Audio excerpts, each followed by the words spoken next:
un podcast de Cooperativa. Este es el podcast de Lo que queda del día, una presentación de cooperativapodcast.cl, otra forma de escuchar. Hola, este es un nuevo episodio del podcast de Lo que queda del día. Tenemos algunas historias y la entrevista esta tarde con la directora ejecutiva del Museo de la Memoria y los Derechos Humanos, María Fernanda García, de vuelta de la visita en España, donde el museo recibió el Premio de Derechos Humanos Rey de España, reconocimiento que le entregó el propio rey español. Y fue durante la semana pasada que el Museo de la Memoria y los Derechos Humanos recibió el Premio de Derechos Humanos Rey de España. Es un reconocimiento que otorga el Defensor del Pueblo y la Universidad de Alcalá. La ceremonia se realizó en Madrid y participó el propio monarca español, que estuvo entregando el premio a la directora ejecutiva del Museo de la Memoria y los Derechos Humanos, María Fernanda García. Ella está al teléfono de Lo que queda del día. ¿Cómo estás, María Fernanda? Muy buenas tardes. Hola, Paula, ¿qué tal? Muy bien, muchísimas gracias por estos minutos con Radio Cooperativa. Fue bien bonita la ceremonia. Sí. Y fue un gesto bien importante. Un poco nos pilló desprevenidos este premio, que es un premio bien importante que se entrega al museo. Así que me gustaría partir preguntándote por el momento en el que conocen del premio y qué es lo que reconoce en el trabajo de ustedes esta distinción. Bueno, nosotros supimos, de hecho yo me enteré de esta convocatoria el año pasado, precisamente cuando estaba llevando una exposición de arpilleras a España, en Pamplona, que tenemos un trabajo ahí con Navarra, con varios lugares en España, y me enteré de este premio y que ya lo había ganado una institución chilena. Y claro, nosotros no sabíamos de este premio, que es muy prestigioso. O sea, ellos nos dicen que después del premio Cervantes, más o menos, viene este premio en reconocimiento. Y bueno, participamos con toda una postulación que había que hacer y lo ganamos. Bueno, hicimos un proyecto bien dedicado y la verdad es que yo estaba muy segura de que nos iba a ir muy bien, al menos nos iban a considerar. ¿Y qué considera el trabajo de todos estos años en la promoción, difusión, defensa y educación en materia de derechos humanos, específicamente en el museo? Ya. ¿Y qué representa el premio, crees tú? ¿Es una forma de reconocer, de visibilizar? ¿Es un mensaje hacia adentro del país? ¿Es un mensaje hacia afuera del país respecto a lo que aquí se ha hecho en memoria? Para ti, ¿cuál es la resonancia más importante del premio? Yo creo que es todo eso que acabas de decir. Es un reconocimiento internacional en el museo. Tenemos que, recordar que el museo es muy visitado también por cada mandatario, cada autoridad de otros países que viene a nuestro país, que es un ejemplo de museo de memoria y de derechos humanos y como un espacio vivo, además siempre con actividades que ponen en el centro los valores democráticos, conectándolo con otras actividades para que las nuevas generaciones también le tomen valor. Y también es un archivo de memoria muy importante. Entonces yo creo que tomaron en cuenta como esas tres áreas que tiene este museo, esta institución, y los 16 años que ha tenido un trabajo incesante, y la verdad todo el rigor y lo profesional que es el trabajo de todas las personas que estamos ahí, que trabajamos ahí durante tantos años, muchos. Y también el trabajo que se hace con otras instituciones de tanto prestigio, con universidades internacionales, con otros museos y sitios de memoria en el mundo. Estamos en redes de ICOM, que es de museos internacionales. También con otros estados tenemos cooperación. Entonces, yo creo que todo ese trabajo tan serio, responsable, no partidista además, es lo que reconoce y, como bien dice, es una señal. No sé si para dentro del país, pero sí lo que está pasando en el mundo en materia de reconocimientos de la dignidad de las personas, que está puesto muy en cuestión con todas las guerras, ataques, genocidios que hay en el mundo. Sí, te quería preguntar respecto al papel del museo, a la misión del museo, en un momento de tanta tensión y polarización que es global, pero que también es local, que también es a nivel nacional. ¿Cómo han visto o cómo ven ustedes que se refleja eso en las conversaciones en el museo, en las visitas a lo mejor en el museo, en las preguntas que recibe el museo, en la forma en que se acercan las personas más jóvenes al museo, por ejemplo?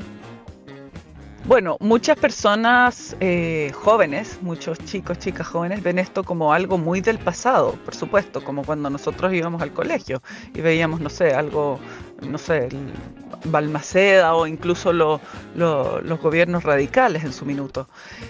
Sin embargo, nuestra misión es visibilizar los crímenes y las violaciones a los derechos humanos para que nunca más ocurra algo así y la gente de todas las edades pueda tomar un papel activo, un rol activo en la defensa de los valores democráticos, no como algo del pasado, sino como algo que tienen que estar pendientes siempre en el hoy, en el presente, en la construcción de nuestra sociedad hoy.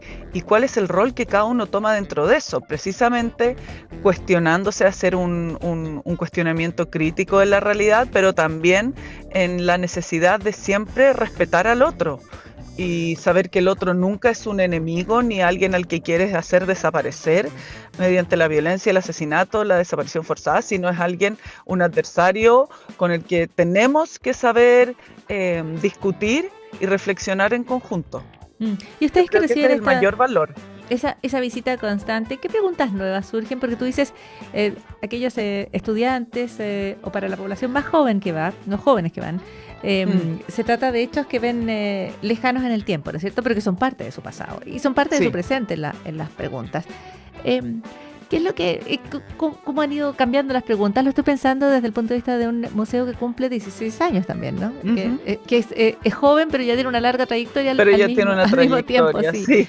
Sí, yo creo que en ese sentido es importante porque, bueno, hay muchos chicos, chicas que recién ahí descubren que, por ejemplo, tienen algún familiar involucrado, ya sea muchas veces como víctima y que no lo sabían. Por lo tanto, el museo también abre conversaciones que son difíciles o que sus padres, no sé, un abuelo tenía la foto de Pinochet en su casa.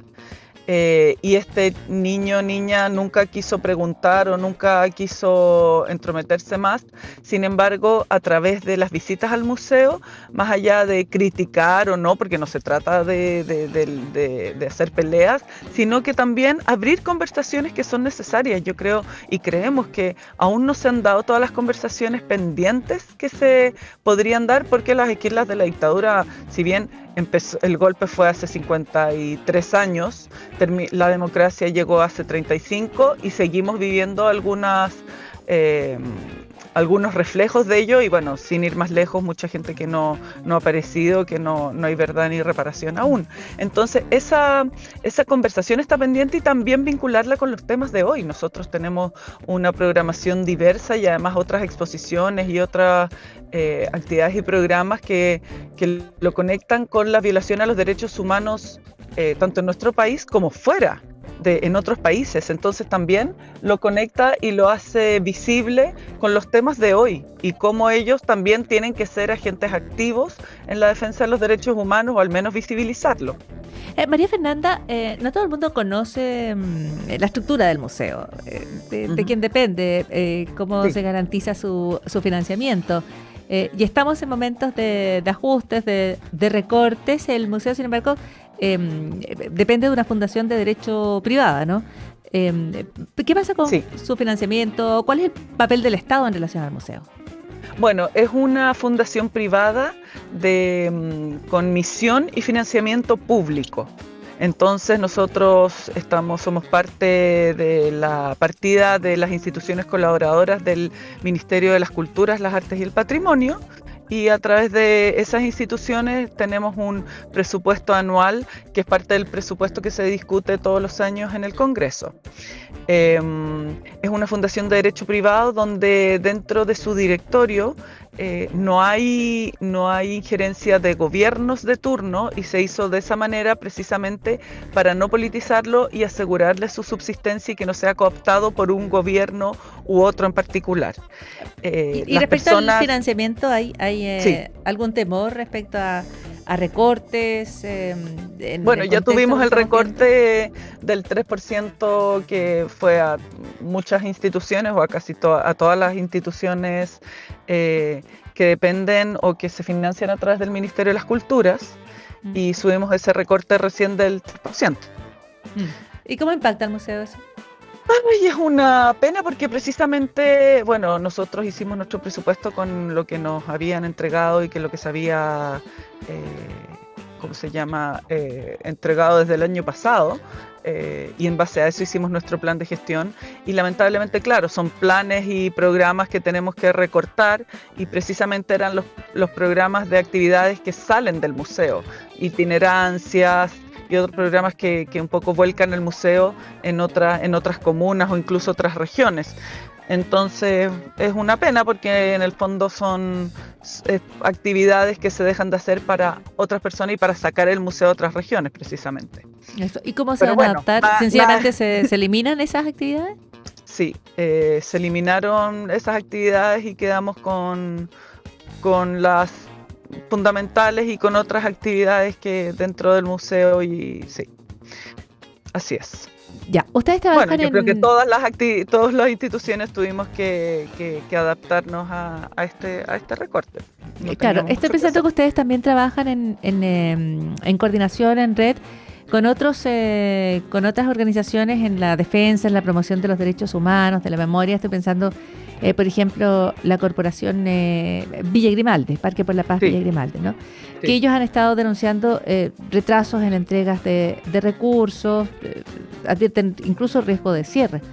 Sí, terrible. Yo no sé cómo lo han logrado porque nosotros, que todas nuestras instituciones como que pasan por un periodo en que el Servicio del Patrimonio de quien dependemos entrega a la Contraloría demora el tiempo que demoran, entre ese tiempo hay que pedir créditos, trabajamos con créditos de los bancos, hay instituciones a los que no les dan crédito suficiente, la verdad es una situación bastante riesgosa, no solo para el sitio de memoria en nuestro museo, sino otros museos y otros centros culturales también, es bien complejo cómo se da esa bicicleta, digamos, y bueno, hubo museos que cerraron, el museo en Chiloé, en Castro, también aquí el Museo de la Solidaridad, alcanzó a cerrar un tiempo porque no tenía el presupuesto para seguir funcionando o pagarle a los trabajadores o las cuentas mínimas, nosotros estuvimos a punto también. Entonces, la verdad que hoy, un mes después que Villa Grimaldi siga sin recibir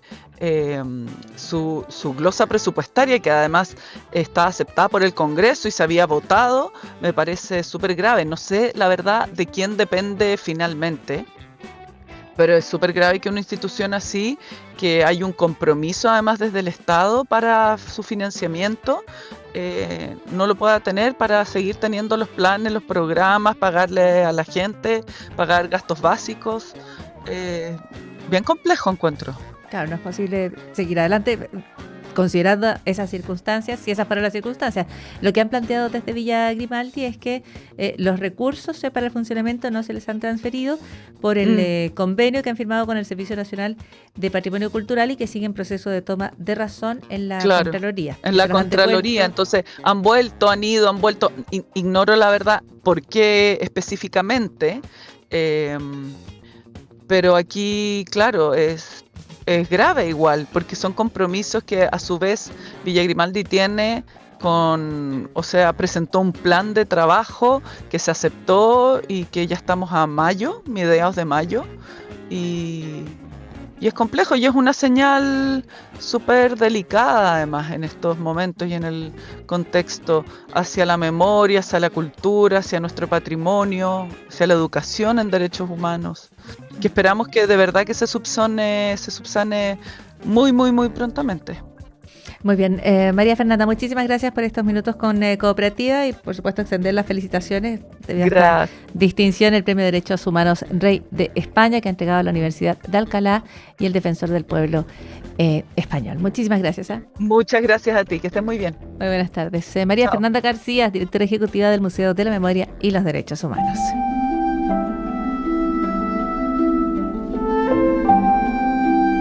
¿Y sabías que un estudio de neurociencia de la Universidad de Tokio concluyó que si escribes en papel, se activa más intensamente parte de tu cerebro que está relacionado con la memoria, más que por ejemplo cuando escribes en un teléfono o en una tableta? La investigación se publica en la revista Frontiers in Behavioral Neuroscience y el trabajo lo lidera el profesor Kuniyoshi Sakai de la Universidad de Tokio. Estudiaron distintas formas de registrar información y cómo esas distintas formas afectan el aprendizaje y la memoria. Y para el experimento, un grupo de 48 personas tuvo que anotar fechas, citas y compromisos usando una agenda de papel, un iPad con un lápiz digital o un teléfono. Quienes escribieron en papel terminaron más rápido, pero también recordaron mejor la información. Y escáneres cerebrales detectaron mayor actividad en su hipocampo, que es clave para la memoria, además de otras regiones ligadas al lenguaje y al procesamiento visual. ¿Pero por qué recordaríamos mejor lo que escribimos con lápiz y papel? De acuerdo a la investigación, porque el papel entrega más pistas al cerebro. La posición de la palabra en la página, las marcas que deja la escritura a mano, el diseño del cuaderno, la textura de la hoja, le ayudan al cerebro a fijar recuerdos de forma más profunda que una pantalla. Y eso también es parte de lo que queda del día. Anótalo.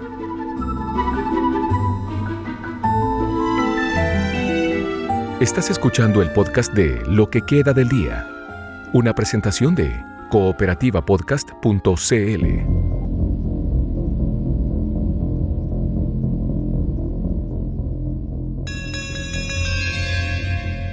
Continuamos en Lo que queda del día. ¿Has escuchado hablar de una situación dantesca? Bueno, eso se refiere al infierno, el famoso texto escrito por Dante Alighieri hace 700 años. En esa obra, Dante describe el infierno como un gigantesco subterráneo que está dividido en círculos cada vez más profundos. Por eso uno va descendiendo en los círculos de este infierno. Bueno, una nueva investigación ha propuesto una nueva interpretación para este infierno de Dante. Según su teoría, lo que imaginó Dante Alighieri y lo que escribió es algo parecido al impacto de un enorme asteroide contra la Tierra. La idea es que en el libro, Satanás cae desde el cielo con tanta fuerza que atraviesa la tierra y abre este enorme agujero con estos distintos círculos, y eso es lo que Dante describe como el infierno. Y la tierra, que queda desplazada por el impacto, habría formado el monte del purgatorio, que es otro lugar importante dentro de la obra. Ahí quedan los que todavía no están en un lado o en el otro. La investigación, que está a cargo de un profesor llamado Timothy Forbury, dice que esta imagen de este gran, círculo, este hoyo en la Tierra, es comparable a la de los grandes impactos reales que ha estudiado la ciencia de los efectos del impacto de un asteroide, por ejemplo el asteroide que extinguió a los dinosaurios. También cree que estos círculos del infierno, lo que están recordando, los que escribe Dante, recuerdan las formas concéntricas de algunos grandes cráteres que se han observado en la Luna y en otros planetas. Es una investigación muy sorprendente porque Dante, al momento de escribir su obra, no conocía de aspectos contemporáneos de la ciencia, naturalmente. Pero lo que plantea la investigación es que la imaginación de este poeta florentino que murió en 1321, se acerca de manera sorprendente a lo que hoy sabemos sobre la astronomía y la geología. Y eso también es parte de lo que queda del día. Aquí termina el podcast de Lo que queda del día. Lo escuchas en vivo de lunes a viernes desde las 4 de la tarde en Radio Cooperativa. Y todos los días en cooperativapodcast.cl.